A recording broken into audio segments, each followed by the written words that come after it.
हरे कृष्णा कृष्णा कृष्णा हरे हरे, हरे राम राम राम हरे हरे। हरे कृष्णा। तो सभी विष्णु भक्तों के चरणों में दंडवत प्रणाम। श्रीमद् भगवद गीता श्रृंखला में आपका स्वागत है। हमारी श्रीमद् भगवद गीता श्रृंखला में अभी तक हमने 40 श्लोक श्रवण किए हैं। आज हमारा श्लोक संख्या 41 है। तो चलते हैं हम अपने श्लोक की ओर। शंकरः नरकाय कुलकृधानां कुलस्य च पतन्ति पितरः हि येषां लुप्तपिण्ड उदक्रिया।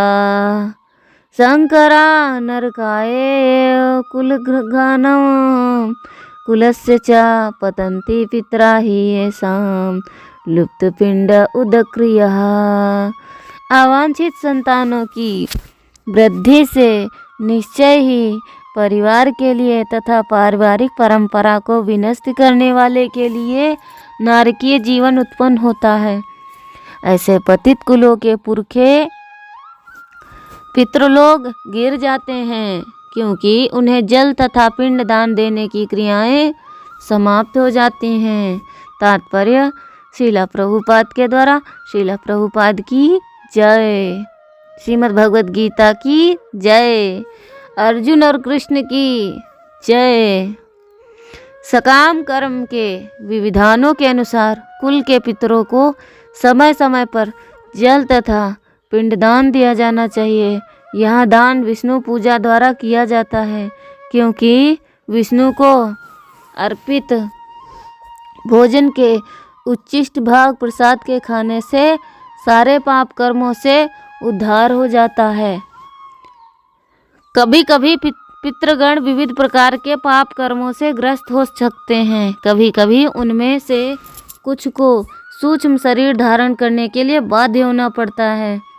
अतः जब वंशजों द्वारा पितरों को बचा प्रसाद अर्पित किया जाता है, तो उनका प्रेत योनि या अन्य प्रकार के दुखमय जीवन से उद्धार होता है। पितरों को इस प्रकार की सहायता पहुंचाना कुल परंपरा है, और जो लोग भक्ति का जीवन यापन नहीं करते, उन्हें ये अनुष्ठान करने होते हैं। केवल भक्ति करने से मनुष्य सैकड़ों क्या हजारों पितरों को ऐसे संकटों से उबार सकता है। श्रीमद् भागवत में कहा गया है, जो पुरुष अन्य समस्त कर्तव्यों को त्याग कर मुक्ति के दाता मुकुंद के चरण कमलों की शरण ग्रहण करता है और इस पथ पर गंभीरता पूर्वक चलता है, वह देवताओं, मुनियों, सामान्य जीवों, स्वजनों, मनुष्यों या पितरों के प्रति अपने कर्तव्य या ऋण से मुक्त हो जाता है। श्री भगवान की सेवा करने से ऐसे दायित्व अपने आप पूरे हो जाते हैं। धर्म का पालन करने से अंतःकरण शुद्ध हो जाता है। अंतःकरण शुद्ध होने से बुद्धि सात्विकी बन जाती है।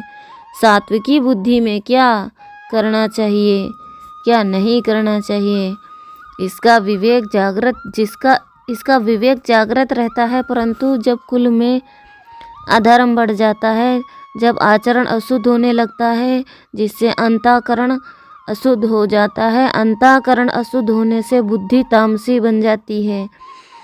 बुद्धि तामसी होने से मनुष्य अकर्तव्य को कर्तव्य और कर्तव्य को अकर्तव्य मानने लग जाता है, अर्थात उसमें शास्त्र मर्यादा से उल्टी बातें पैदा होने लग जाती हैं। इस विपरीत बुद्धि से कुल की स्त्रियां दूषित अर्थात व्यभिचारिणी हो जाती हैं। स्त्रीषु दुष्टासु वर्षेय जायते वर्ण संकरः।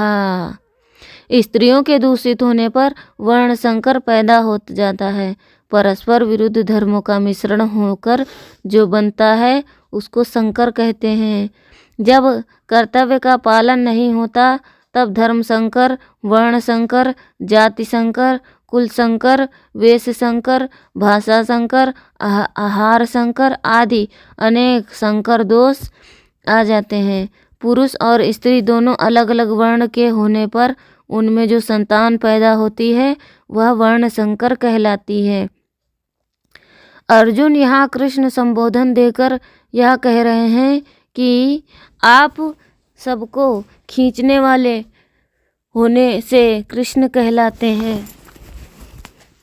तो आप यह बताएं कि हमारे कुल को आप किस तरह खींचेंगे, अर्थात किधर ले जाएंगे। वर से संबोधन देने का भाव है कि आप ऋषि वंशी में अवतार लेने के कारण वर से कहलाते हैं, परंतु जब हमारे कुल वंश का नाश हो जाएगा तब हमारे वंशज किस कुल में के कहलाएंगे। अतः कुल का नाश करना उचित नहीं है। तो हरे कृष्णा। यहाँ पर बहुत अच्छी शिक्षा मिलती है। जैसे यहाँ पे ये कहा गया है कि अलग अलग कुल के मिलने से वर्ण संकर संतानें उत्पन्न होती हैं। तो इसका अर्थ ये है कि जैसे स्त्री दूसरे कुल की हो और पुरुष दूसरे कुल का हो, तो उनसे जो संतान जन्म लेती है वो वर्ण संकर कहलाती है। वर्ण संकर क्योंकि उनमें ना तो किसी प्रकार का धर्म होता है और ना ही किसी प्रकार की मर्यादाएं होती हैं।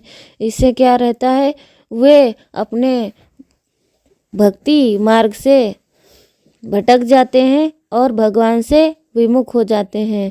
फिर वे अनेक प्रकार के पाप अपराध करने लग जाते हैं। तो विवाह के लिए एक ही कुल का होना आवश्यक है, और यदि नहीं एक ही कुल के तो कम से कम वैष्णव भक्त तो होने ही चाहिए।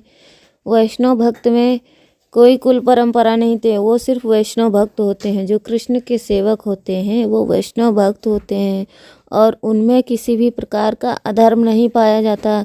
यदि थोड़ा बहुत उनके पूर्व जन्म के कारण थोड़े बहुत अपराध होते हैं तो कृष्ण उन्हें क्षमा कर देते हैं। आगे आने वाले श्लोक में हमें गूढ़ रहस्य जानने को मिलेगा, इसलिए बने रहें आप श्लोक संख्या में। हरे कृष्णा।